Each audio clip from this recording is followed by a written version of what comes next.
Oh, by the way, thanks to the Canada Council, they gave us, we have a grant for developing a digital strategy for arts and learning, which we are sort of 1 year into. And, you know, last year we were talking about how can we get people interested in this topic. And now it's like everybody in the world is using some form of communications technology. And Zoom is our lifeblood or whatever now. So we're in a different position, but we've got, you know, we've got our people in place to do some work. And it seemed logical then we will start that we should be canvassing the field to find out, first of all, let people talk about with one another about what's going on, because we're all isolated, literally and figuratively. And and then also we've, so I'll introduce Nisa Sills. Wave, Nisa. Nisa is a researcher. She's sitting in on the call, and she wrote a very thorough report on our first set of roundtables, and she'll do the same for this, so that the points are not lost, and we can use them in advocacy and in deciding if there's something else we can do to support the sector through this weird time and traumatic. I'll also introduce Caitlin Bois, who is our Caitlin. Caitlin is our database coordinator and makes the Canadian map of arts and learning and does everything digital and virtual for us. And we will hear from her a little bit later. So this is an opportunity. This is second go round, and the first time we went around, everybody had been just kind of punched in the gut and like, oh, what's happening to us? And now I think people are in, well, I want to hear what you're saying, but people are in a different place, I think, now. Something's moved along in the past month. So I think that's all. I've introduced our staff. I've given a little bit of background. My phone is ringing, so I have to mute myself anyway. So I'll turn it back over to Jennifer. Thanks, Larry. Yes, so just before we get started, a little housekeeping. Most of you are likely very familiar with Zoom, so I won't go into too much detail at this point. But again, if you want to take part in the conversation, please do enable your video. And then as the first go around, I'll call on you, and then after that, it'll be raising your hand, and you can do that virtually. So if you pull up at the bottom there, if you pull up participants, click on participants, you'll see who's in the room. You can also click on chat. And the participants tab, there's an option to raise hand. So that's kind of how we will go through the conversation as we get rolling there. If you can virtually raise your hand. If you can't figure it out, just wave. Or again, if you don't have video, just unmute yourself and speak when there's a break in the conversation. Also, the chat has always been very useful in these conversations. If you want to comment on something that people are saying, or if you want to put some links to anything that you're referring to, you have the option to message everyone, or you also have the option to message a single other participant if you want to follow up, or you want to ask for somebody's contact information to follow up afterwards. You can do that through the chat. And just so you know, we are recording all of these discussions and posting them on our website for anybody who is not able to take part in the conversations that would like to know what was discussed, or if you want to go back and kind of revisit what was said. Also, the chat will be published as well. And if you're not speaking, if you could keep yourself muted just to keep the background noises to a minimum. And also throughout the discussion, I'll be launching a few polls through Zoom. You'll see those pop up, just a couple of them. And that's just so we can get some kind of quantifiable data to include in our reports and to kind of get a better picture of what's going on with you. So we will get the conversation rolling here. Actually, before we do that, let's go around the room, and if you want to introduce yourself, your name, your title, an organization that you work with, if that's applicable. And we'll just find out who's here. So we'll start with Janelle. Hi, my name's Janelle. I'm the Executive Director for Arts Accessibility Network Manitoba. Great. And Heather.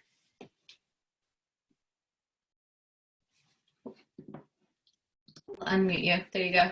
Oh, we're working against each other. Go ahead. All right. Hi, I'm Heather. I work at Manitoba Theatre for Young People as their drama outreach coordinator. Great. Thanks. And again, good to see so many people who were at our conference as well. Wonderful. Hope.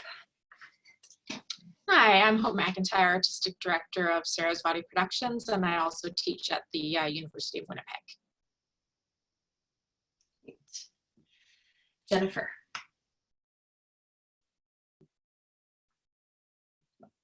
Jennifer Gillis. I can there. Yeah, sorry, I know there's tends to be more than one. Yeah, I'm a music teacher in Manitoba. I teach K through 6, and I was curious to see what you would be discussing and what your take on the state of music in Manitoba right now is. So I'm mostly here to just listen in. Great, good. And Joyce.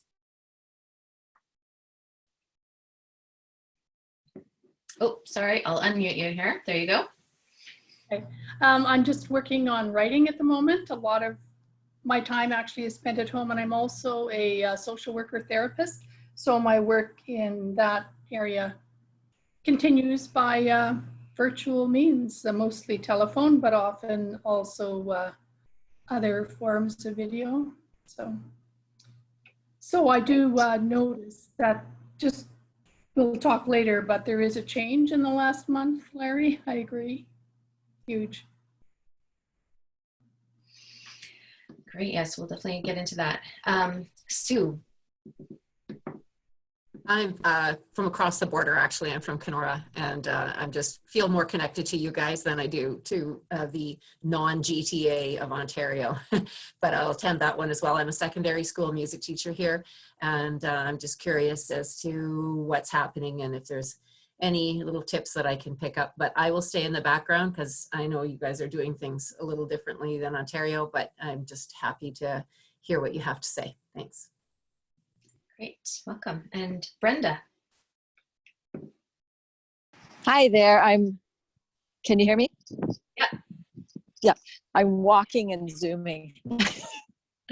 I work with Winnipeg Studio Theatre, and I teach at the University of Winnipeg in the theatre department, and I run a Studio Works Academy of Musical Theatre students, so it's nice to be on board with you folks again. Great, wonderful, welcome.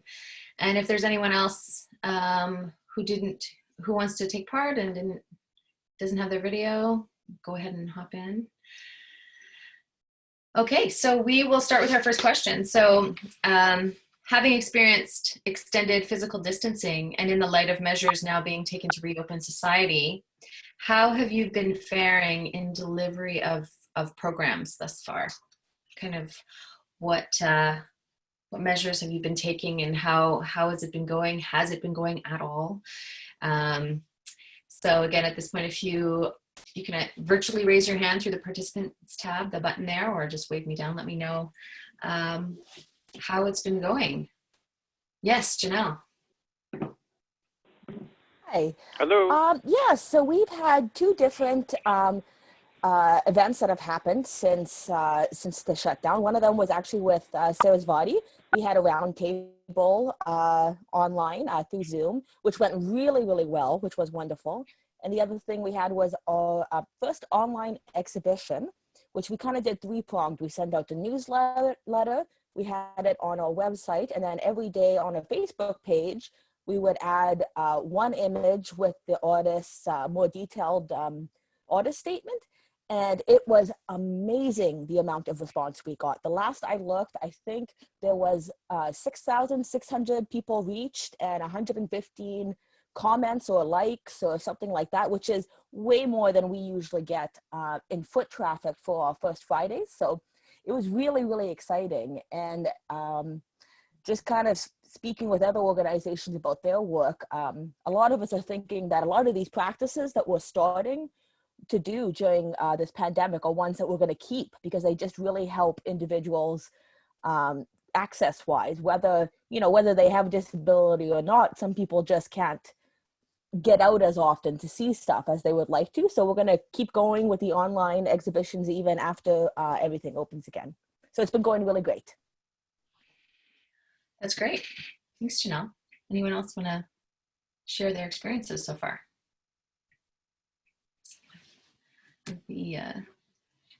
Oh yes, Joyce.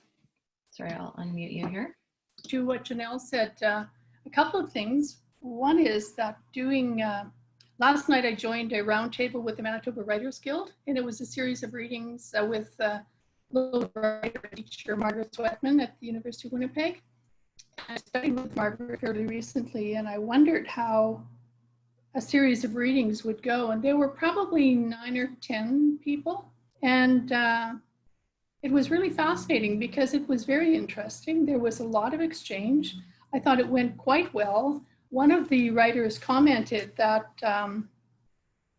he felt that actually we should keep it, just as Janelle was saying, that we should keep some of this opportunity, because oftentimes when people are gathering for a reading, there are traffic issues, and apparently the venue that has been previously used for such workshops, parking was difficult, and there were all sorts of accessibility issues. And so that was an interesting comment. I was surprised at how well it went and how well, I should say how it went much more smoothly than I might have anticipated that a series of readings would go.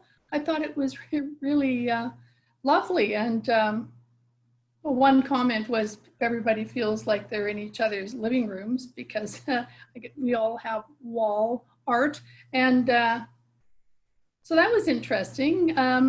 The other comment I would make, it's related to Larry's earlier comment that about everything is different. One thing I noticed that in talking in sessions with people who are referred to me, clients, I guess you would, yes, they're clients. So doing online, doing mostly telephone, it's actually quite exhausting. There's a different level of energy because one actually really is reaching for the cues and communication, which you don't actually get by telephone. It seemed counterintuitive to me because in some ways one might think that it might be easier, but actually it's it adds a different dimension to communication, which as artists, I'm curious about how that works for you. There are many positives, certainly the greatest positive being that we can actually communicate, but there are differences, there are changes. So those are my comments. Great, thank you, Joyce. Hope. Yeah, I mean, I would agree that there's been some really great benefits and things that we've learned that we can continue to implement when it comes to like workshops and roundtables and discussions. It's been able to continue in a really exciting way. But when it comes to the live performance work that we usually do, we've had to postpone our shows. We've had to, I mean, there's just no way to take a large cast show and be able to do it right now. And that's been a huge struggle. And particularly, I think we're now in the mode of like not knowing when we can is the hardest thing that we're struggling with. We've got artists that we've committed to, that we want to keep committed to, but all we can tell them right now is we'll do the show as soon as we're able to do a show. And that's been very hard on the artists. So that's our biggest struggle right now. And the other thing I'd love to hear if others have experienced this, our staff is struggling as well. Everyone's working remotely, and for some that adjustment is easier than others. For others, just trying to keep a routine and stay motivated and find ways to like check in. And we've had to deal with lots of IT issues and setting up computers at home. And And so it's been a lot for our staff to navigate. So I think as we've gotten into this far along, I'm now seeing with our artists and staff a real sense of not necessarily burnout, but a sense of like, how much longer can we continue this? And that's difficult for sure. Yeah, absolutely. Anyone else have anything to say on that? Jennifer, I think our friend on the telephone was trying to talk. Oh, okay. Actually didn't catch the name of the person on the telephone, but if you are, there you go. Hello. Hi. I didn't get to say my name in the go-around. My name is Robert Christiani. I'm a mixed media sculptor, and I'm artist in residence at Journey Home Artist Retreat in Waldersea, Manitoba. Great, welcome. Did you get that? Yes, yes, we Thank you. did. Thanks. Thanks. Okay. Yes, Janelle. Hey, just to go off what Hope was saying, because she had mentioned that some of the staff was having difficulty working from home. For us, we've kind of had the opposite reaction, where we've had a lot of our, I'm the only staff, but for our board members, when we meet, because most of the board members are individuals with disabilities, they found that this is something that's been really helpful, being able to work from home. And they're all really hopeful that when things get back to normal, that businesses will be able to continue this practice and support people working from home if that's more suitable to them. So it's kind of, it's one of those things that works for some and it doesn't work for others. And, can we keep what works and not what, just that sort of idea. Yeah. Yeah, absolutely. Yes, Sue. Yeah, just also to continue with what Hope was saying, I found as a teacher and an artist at the same time, we get so used to having effect on people, like we do our craft, whatever it is. And then we're used to getting that feedback and saying, we really enjoyed your show or your singing or your ballet or whatever. And we loved watching it, but now we're not getting that. And I think that also contributes to that sense of loneliness. And, like Hope, you were saying, your staff just isn't, you're just away from people, and people, that feedback, that constant renewal is what we're used to, and that's just not happening right now. I feel the same way, having an effect on students or not having an effect, whether it's musically or educationally. So I get what you're saying. Yeah, that's the limitations of these kind of platforms. The Zoom, you can't necessarily get the feedback unless everybody's unmuted, and then it's a bit of a free-for-all. Anybody else have anything at this point? We're also talking kind of a two-part question, and many of you have started discussing the second part of the question, which is how you've been faring in maintaining your personal well-being, and not just for yourselves, but also for your staff, and or what your organization is doing. Some of you have made mention of it already, but is there any other kind of initiatives that people are taking to really take care of their personal well-being at this point?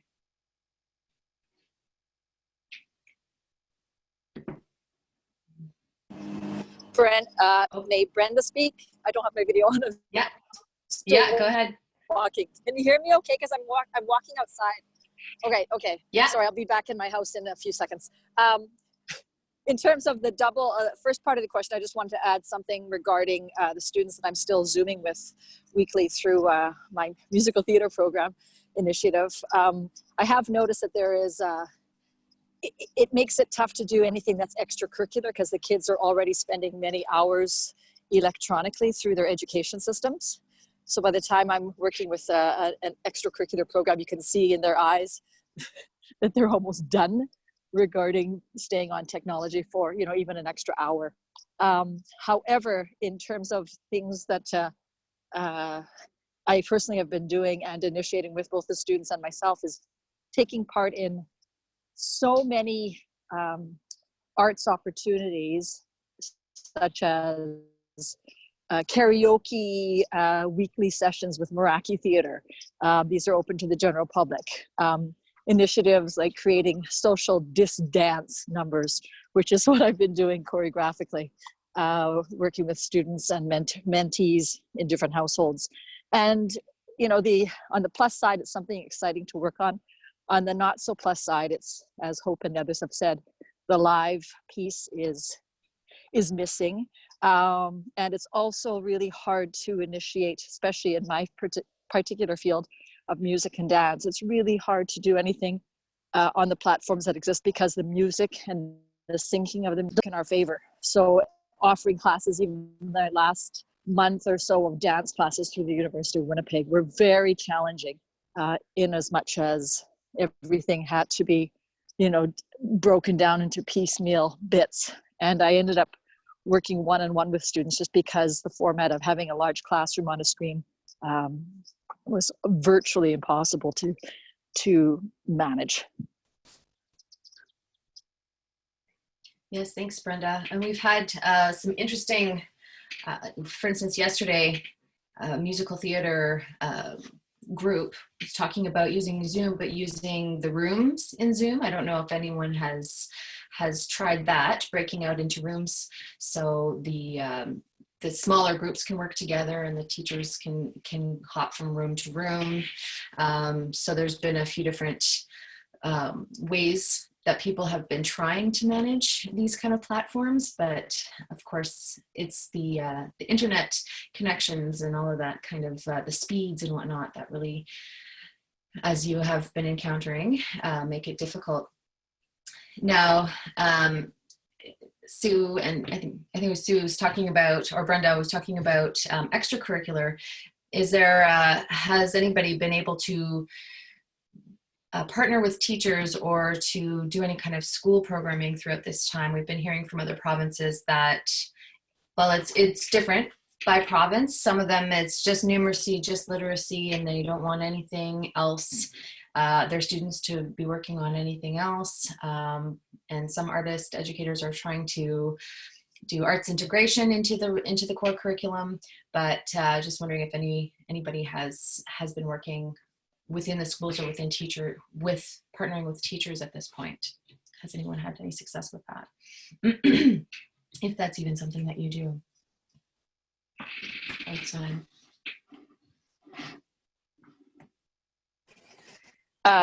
Brenda again. Yeah.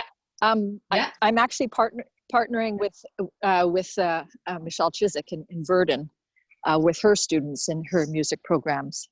So we've been doing some, again, recorded some music and some dance videos to be utilized in her classroom for various projects. So that's been kind of a neat opportunity. And we're hoping to continue some of that in the fall and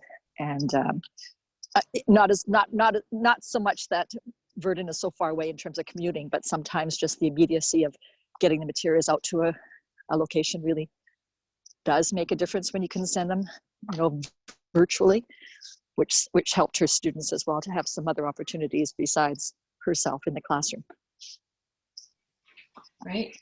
Thank you. Yeah, and we've been hearing from, yes, Heather, go ahead. Yeah, so M2YP partnered with Frontier School Division, and their fine arts coordinator got us to do 3 videos, one kind of on creating your own movie, one on creating your own character, and another one kind of more creative drama for about ages 4 to 8. And so they're about 15 to 20 minutes long, and then they are distributing them to their students through YouTube so that they can access that programming. Yeah. It was interesting thinking through, as we were creating the videos, how do you do activities that a child can do on their own, assuming that they won't have anyone else to interact with, because theater is such about that connection and those relationships.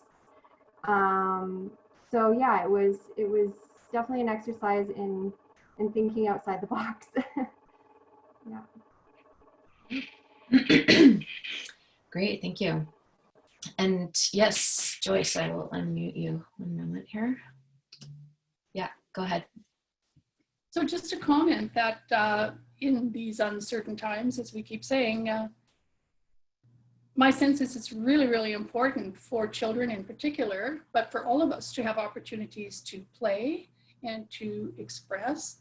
And just observing with my own grandchildren, the challenges of being, hearing about these challenges is partly that they, like it's really hard to hold attention of an 8-year-old or a 11, 12-year-old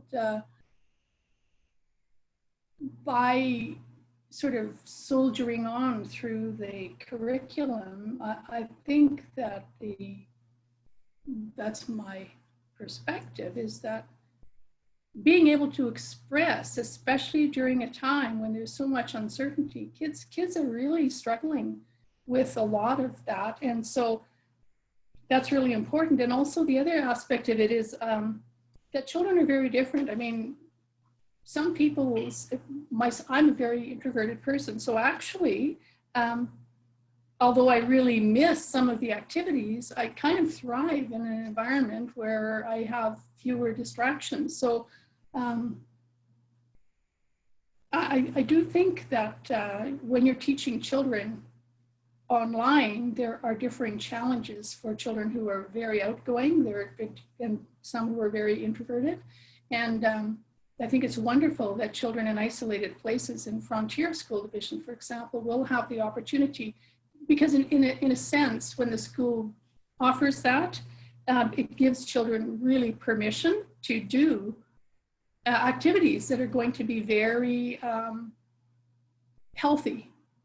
Not just that they teach theater, which is wonderful in itself, but also it's healthy to be more active and to feel that your school is giving permission to play, because that's a great way to express. Yeah, absolutely. And so many of these resources will be available past this time, or could be potentially. And actually that I'll send it over to Larry, who's going to ask the next set of questions here. Yes, thank you very much. Thank you for that conversation. And oh, of course, now that I'm unmuted, my phone rings again. But you've already touched on my part of the questioning has to do with the future. And you've started, Janelle said something about that. I think Joyce, you said something. So you're already thinking about this. So it's really about, okay, we've been forced into using this digital technology. We're starting to find some platforms that work for us. And by the way, we share that here and within the organization and within our reports. And you've already mentioned, I think, Janelle, that some of this, what we're doing now, might continue even after, like when it's all over, haha. Say next year they have a vaccine and whatever, it's over, okay?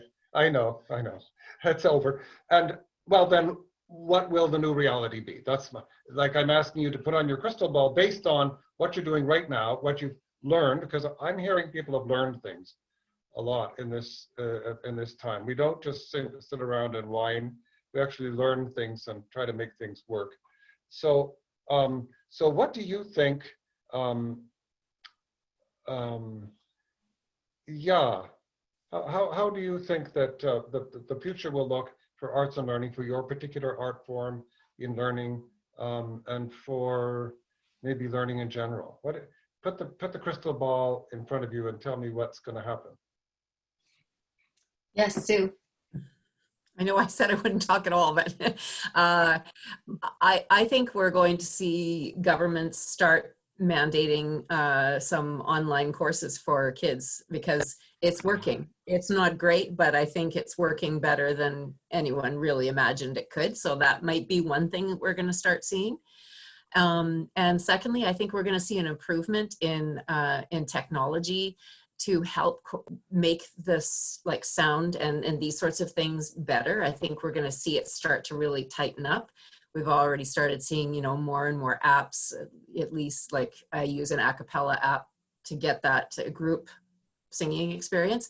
I think we're going to see more of that sort of thing and cleaning up of the internet to allow for things like this to happen better quality. Hopefully that's true about quality. Yeah. Mixed feelings on the mandated online learning, but you know, yes, Janelle.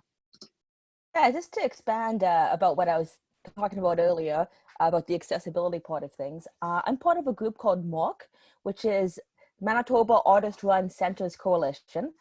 And so we meet, and we had our last meeting at the beginning of May, and everyone is kind of agreeing with me that they've learned about how to present work online and how to make it more accessible, and how they're going to continue those practices as well.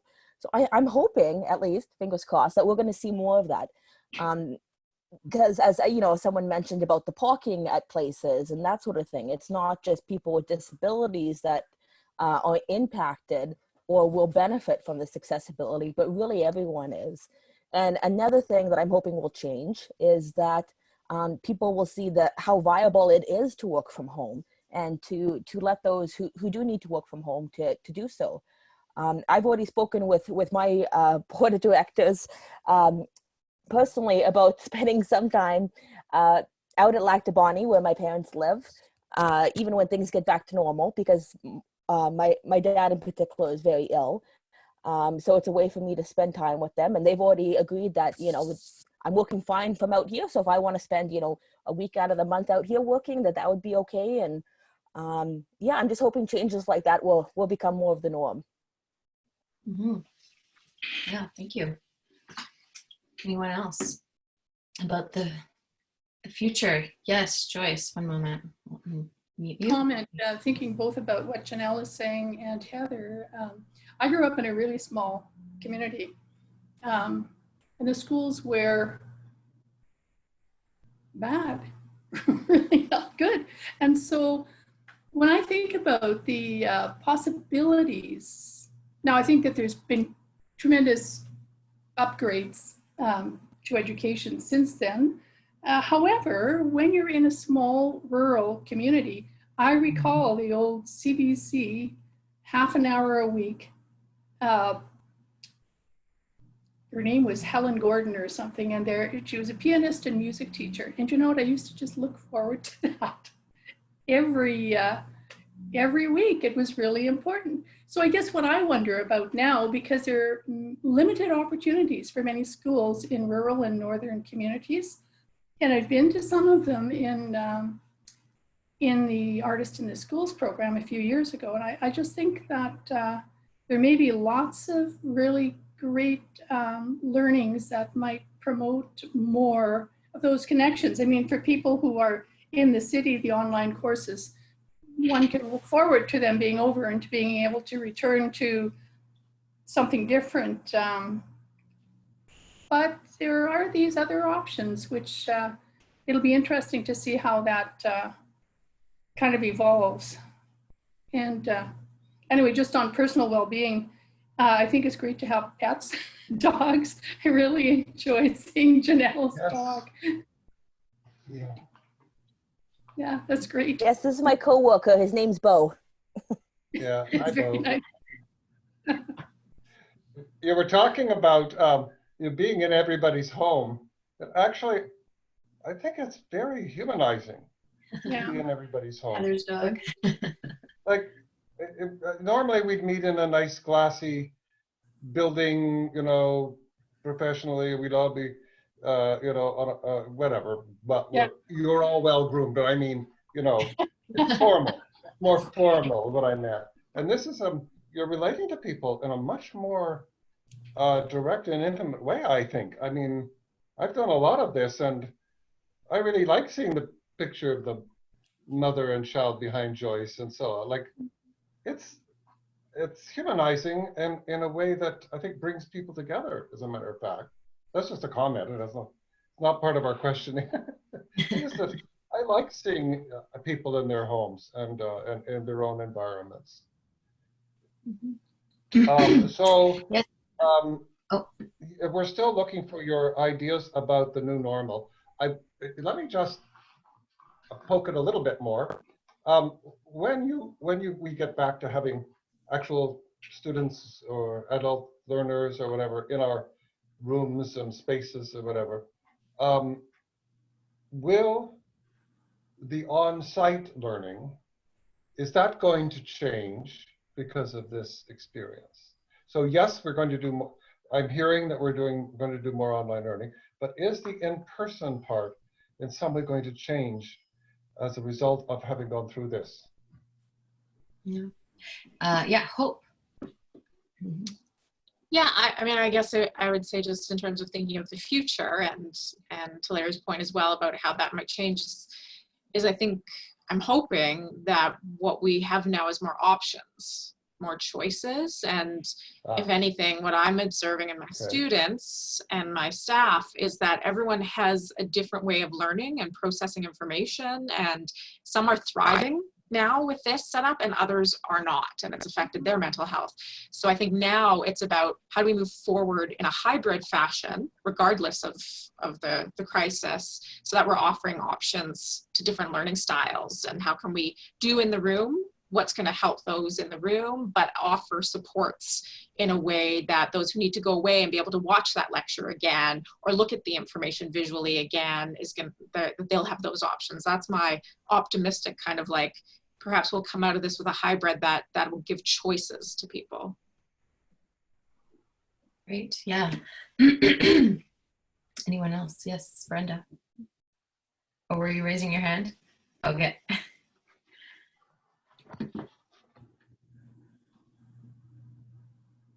Sorry, here, I'll unmute you there, Brenda. Unmute. Sorry, go ahead. This is a personal shout out. Oh, can you hear me? Good? Yeah. Yeah. Okay. I just got a personal shout out to Hope. You always speak with such wisdom and with such an open. I'm going, oh wow, that is like the flower opening, as opposed to in some ways I feel like my flower is very quickly closing. So I want to embrace what you have to say and just go, yeah, right on.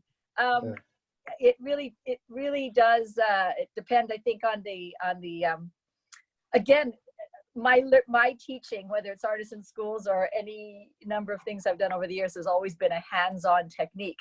So in terms of what we're, the hopes for the future, there are ways that you can translate some of this to videography and some of this to learning in your own space. But I'm still trying to wrestle with the concept of how to improve physical structure of a person from a distance. Because in dance, it's all about the aesthetic. It's all about the technique. It's all about, improving lines and qualities and strength and placement. And, I need to actually touch that physical body with permission, of course. But there are some languages that I find very, very difficult to completely be taken over by technology. I'm also maintaining work with my 2 wheelchair dance groups through Manitoba Possible. And we need space. We need space for that activity to make sense. We just can't do it in their own living rooms because most of their mobility in wheelchairs requires mobility with spatial relationships. And we've had about 2 or 3 online sessions, and I'm going, yes, I can do lots of, upper body work for those that have limbs that are mobilized at all, and but their range of movement is usually even quite limited above. So where we really count on mobility is in the space within an actual room. So there are certain aspects of different learning physical programs that I just I go, how do I make this work electronically? So Hope, I'm going to hold on to what you said, the different styles of learning. But could you help me solve this problem over here? Yeah. Thank you, Brenda. David. Yes. I don't, can you hear me okay? Yeah. Yeah. Good. Yeah, sorry I was a bit late. I was actually watching, it was in a webinar, watching a webinar for musicians, Canadian musicians, and talking about the difficulties of doing things in the current situation as musicians, especially together. But there are various solutions which are really becoming important, and that is everybody can play together, but it's more like doing session work for a musician, where you just go into a studio, you don't see the other musicians, you have a track, you listen to the track, you play something that will match, that gets sent through the internet or somewhere to somebody else, they add something, so it gets assembled later by the final editor. And I was just thinking about the way this can break wide open for things like theater in particular, and what was just being talked about with space and movement in space. And you know, one of our expectations is that anything online that we do is going to look like a face about here and a background. And we're all looking at that, and that's what online communication looks like. But as far as working together and having someone assemble separate things later, as it's done in creating an album, if you had a play with, say, 2 people, and you're working on theater dramatics or something like that, and instead of having somebody just looking at you, if you're focusing in and you have a director, and you have the director have one person in one location and another person in another location, and you train the people, you're sort of teaching the people as you go, that you can have a close-up, and you can have a close-up and a profile. So one person's talking like this, and the next person knows that their part is going to be talking like this, and that's a close-up. And you can have them do all kinds of things. You can have them create faces of the other person and have them set up so they're talking to the other person, which is done in green screen in movies. And a lot of kids know that that's how it's done.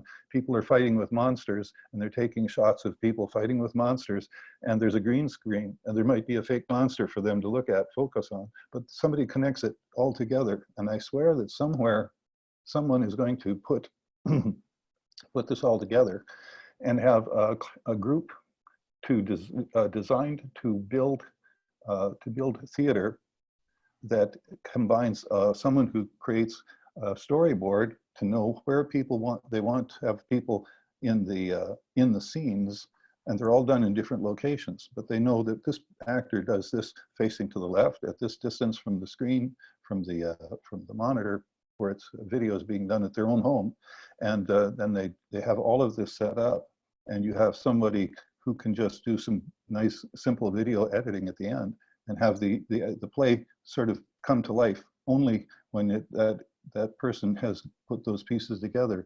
And you also have the great anticipation of knowing that if you're one of the actors and you're doing this maybe to a picture of somebody's face, and that you know your lines, so you do that.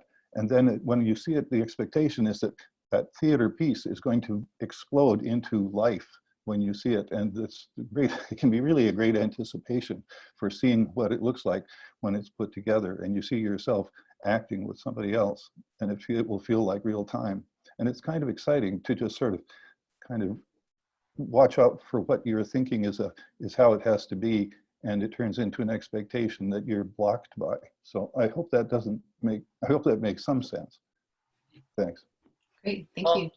We've also heard from theater people who are using puppets, and we've also heard from theater people who are using radio, so a non-visual dramatization.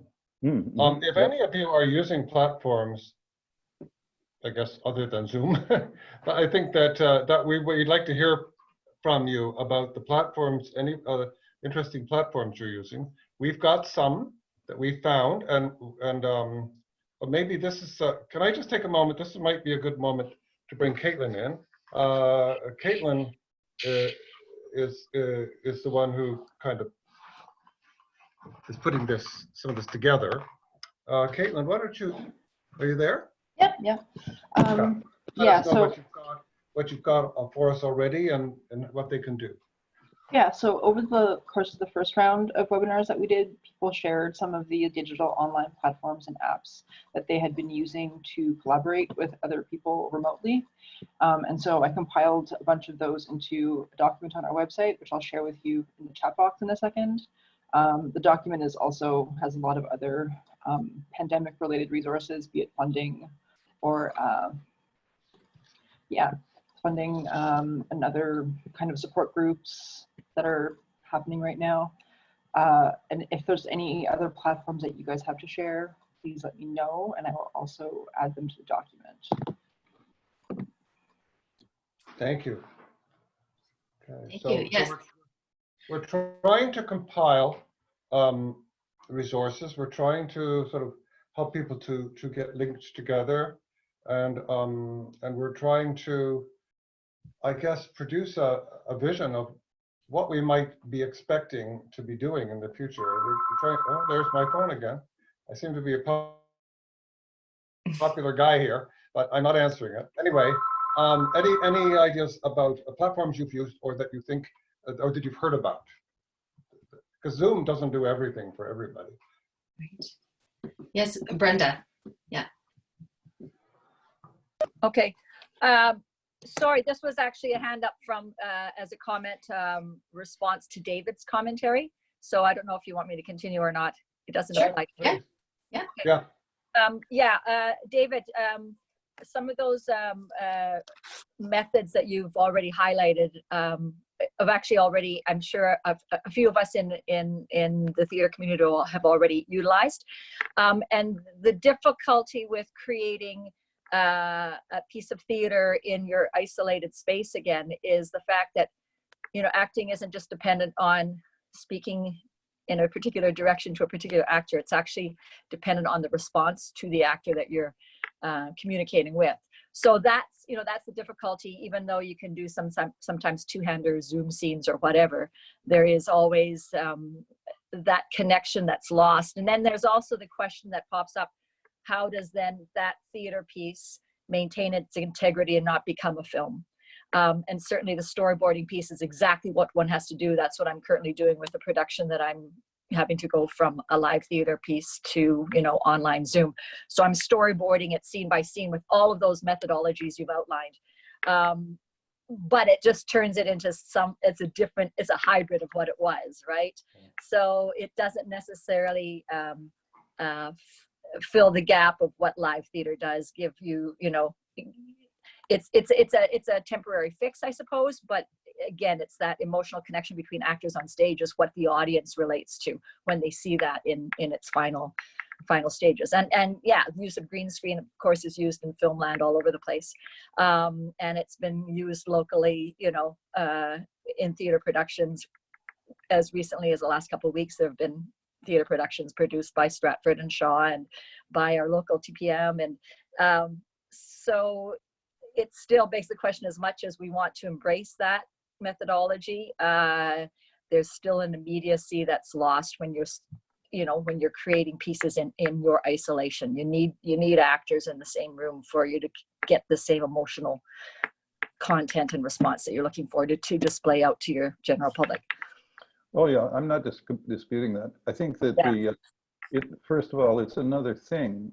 Like you said, it becomes a movie. Well, so what? I mean, it's another movie, but that's another skill. And actually acting without another person there is another skill. And people do performance, spoken word stuff all the time without another person. So it's just different, and it's not going to take the place of it, but it is a skill. And the other thing is that, what was I going to say?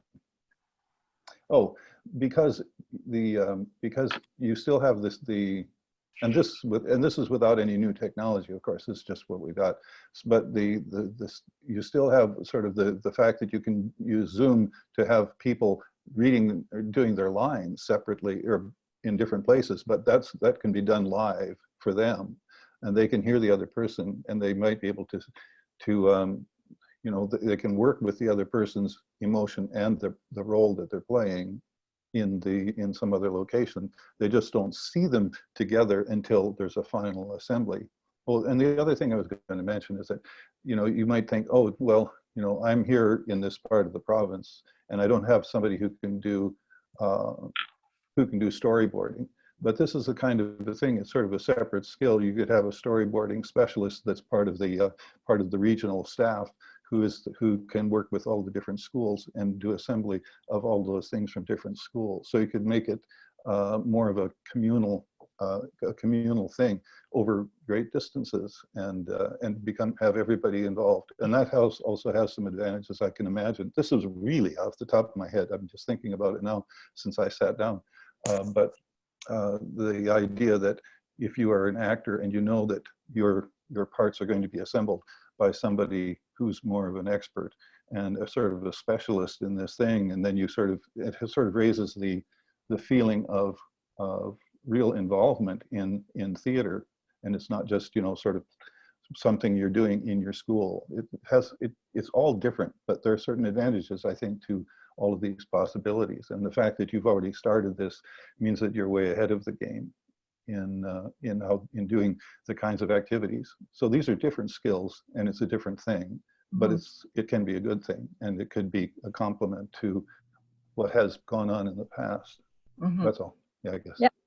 Right. But also my question is about, so that's very interesting, because we're talking now about sort of doing theater or some other art form when we're in complete isolation. But what happens when we have small groups in the school or in a community setting? Maybe we can have 15 young people together, or 10 or something.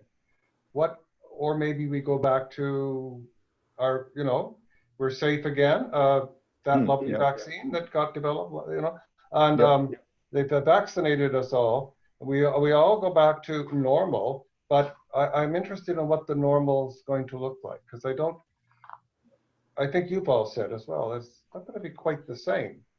And I wondered what the new normal would be on site, where we do blended things. Has this episode forced you or us to think about what is essential in our art form? Like what really, you know, what do we have to have in order to have visual art education? What do we have to have absolutely to do some music, right? I mean, I wonder if you've changed, if you've been thinking about your art form and teaching it differently. That's Joyce.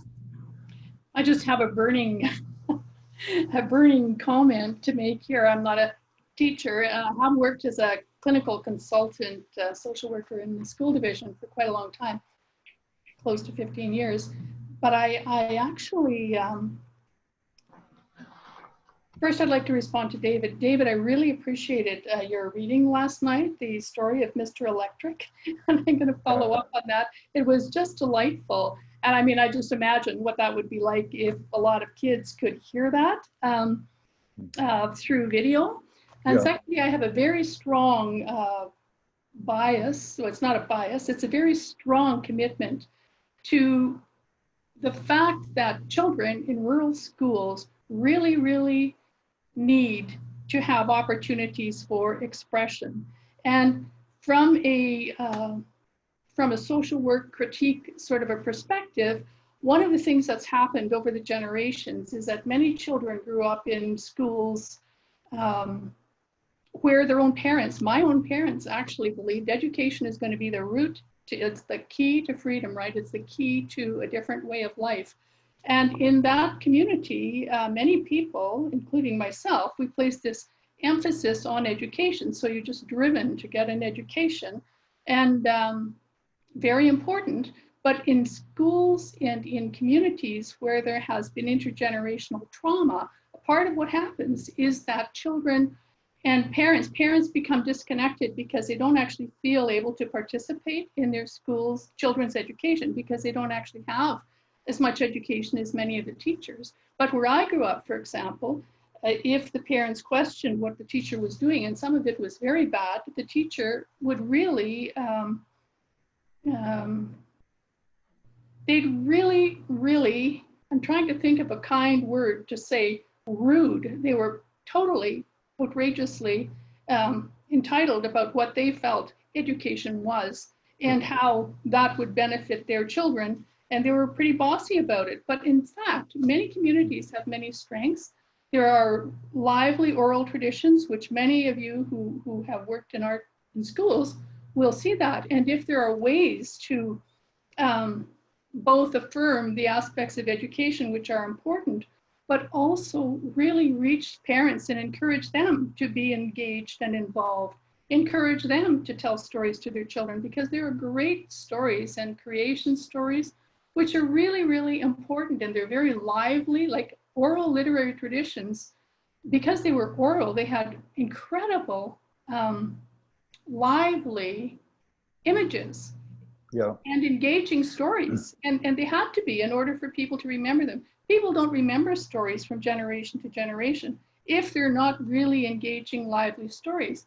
And even in the city, when I worked in inner city schools, I really felt that parents felt very disempowered by the school system in many ways, because they felt their children, they know that their children need an education, that's really important, but the pedagogy can sometimes be really, really hard for parents to be dealing with. And also another aspect of this is that parents have had really negative experiences of education in residential schools as well, or in day schools, because the whole project of education was assimilation. That was true where I grew up in a small Métis community. It's true in communities up north. Now there's a lot of work being done, but I really feel that as artists,